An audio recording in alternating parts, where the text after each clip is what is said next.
जय हिंद students, welcome back again. This is Divyanshu Pandey. Indian air force को इजराइल का नया Spike NLOS anti tank guided missile system मिलने जा रहा है। तो ये सिस्टम है क्या और इंडियन एयरफोर्स की फायर पावर इससे और भी कैसे स्ट्रांग होगी, उसको हम आज के सेशन में कवर करेंगे। शुरुआत करते हैं आज के इस क्लास की। जैसा कि हम सभी जानते हैं कि भारत और इजराइल के बीच जो डिफेंस स्ट्रेटेजिक रिलेशन है वो काफ़ी मजबूत है। भारत ने इजराइल से काफ़ी आपके UAVs और मिसाइल्स आपके पहले से प्रोक्योर किए हुए हैं और इसी कड़ी में इंडियन एयरफोर्स को अब इजराइल का नॉन लाइन ऑफ साइट यानी कि spike NLOS anti tank guided missile system अब रिसीव हो गया है, जिसकी फायरिंग रेंज 30 किलोमीटर तक रहती है और ये एनिमी के किसी भी आपके हिडन टारगेट्स को भी आपका डिस्ट्रॉय करने में सक्षम है। इसका नाम है एंटी टैंक गाइडेड मिसाइल, यानी कि किसी भी टैंक को, किसी भी बख्तरबंद गाड़ी को डिस्ट्रॉय आसानी से कर सकता है। ये आपका गाइडेड मिसाइल है, यानी कि आप इसको गाइड करके बस आपको इसको फायर कर दीजिए, उसके बाद का काम इस मिसाइल का रहा करता है।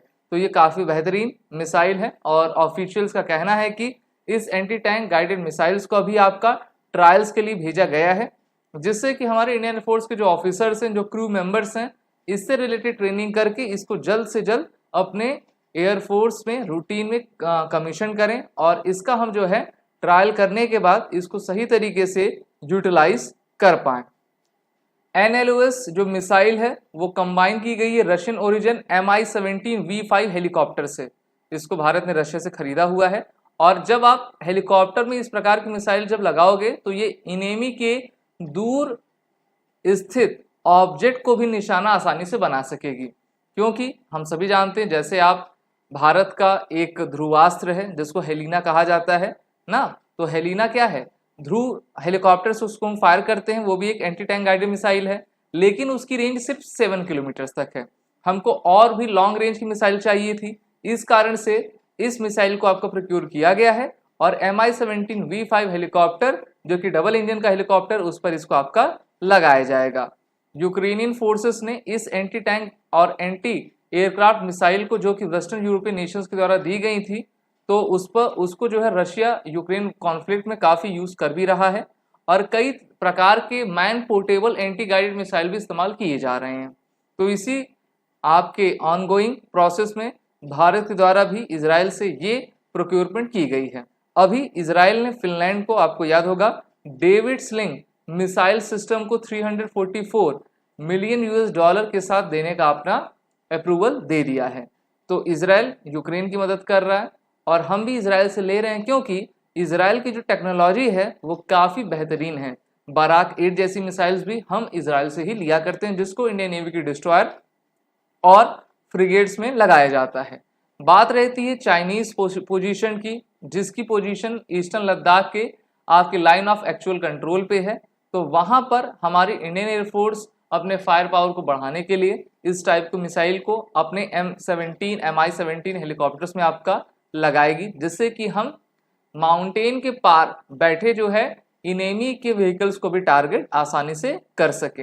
ये स्पाइक जो आपका ATGM सिस्टम है उसकी लिमिटेड क्वांटिटीज़ को अभी आपका ऑर्डर किया गया है और जैसे ही हम अपने मेक इन इंडिया के प्रोग्राम को आगे बढ़ाएंगे तो भारत का ये लक्ष्य रहेगा कि जो भारत में इंडिजीनियस टेक्नोलॉजी से बने एंटी टैंक गाइडेड मिसाइल्स हैं उनकी रेंज हम अपग्रेड करें और उसको भी हेलीकॉप्टर्स में, डिफरेंट टाइप्स के हेलीकॉप्टर्स में आपका इंडक्ट करते जाएं।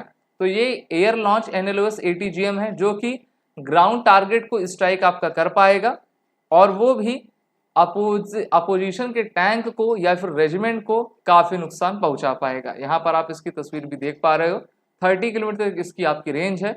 और अगर हम चाइना की बात करें तो काफ़ी असर्टिवनेस है भारत और चाइना के बीच में, और वेपनरी में देखें तो चाइना काफ़ी एडवांस है, उनका जो रक्षा बजट है वो भी भारत से लगभग 4 गुना रहता है, लेकिन भारत के पास भी आत्मसंयम है, हमारे सैनिक सबसे मजबूत हैं और हमारी DRDO और भारत की जो अदर डिफेंस इंडस्ट्रीज़ हैं वो भी काफ़ी बेहतरीन कार्य कर रही हैं।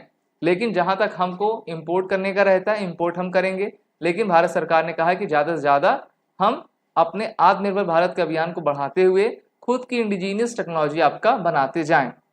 इंडियन एयरफोर्स का जो टॉप कमांड है वो इंडिजिनाइजेशन को लेकर आपका आगे बढ़ रहा है और इस प्रकार के हाई इक्विपमेंट को लेकर जो है अपने इंडियन इंडस्ट्री को भी वो अपने तरफ से एक तरीके से सजेशन दे रहा है कि किस प्रकार के हथियार हमको चाहिए रहते हैं, जिससे कि अलग अलग लैंड, एयर और वाटर वॉरफेयर को हम और भी मजबूत बना सकें। साथ ही साथ स्पाइक की बात कर लेते हैं तो ये एक Israeli fire and forget anti tank guided missile है, एंटी पर्सनल मिसाइल है और 2007 में सबसे पहली बार इसको बनाया गया था, 4th जनरेशन का। इजराइल की company Rafael advance defence system के द्वारा इसको डेवलप किया जाता है। तो इस प्रकार से भारत और इजराइल के संबंध काफ़ी बेहतर हैं, चाहे एग्रीकल्चर में देखिए आप, फार्मास्यूटिकल में देखिए, डिफेंस में देखिए, स्पेस साइंस में देखें, तो हम अपने लक्ष्य को आगे बढ़ाते जा रहे हैं और हमारा लक्ष्य यही है कि एक पीसफुल वातावरण हो सके। उसके लिए जो भी प्रयास दोनों देशों को किए जाने हैं हम करते रहेंगे। आप सभी defence aspirant SSB crack exam के इंटरव्यू और रिटन कोर्सेज जैसे कि NDA, CDS, MNIST, territorial army में इनरोल होकर अपनी तैयारी बेहतर करें। वॉरियर 10 कोड का यूज कर लें, जिससे कि आपको 10% का फ्लैट डिस्काउंट हमारे सभी कोर्सेज पे मिलता जाएगा।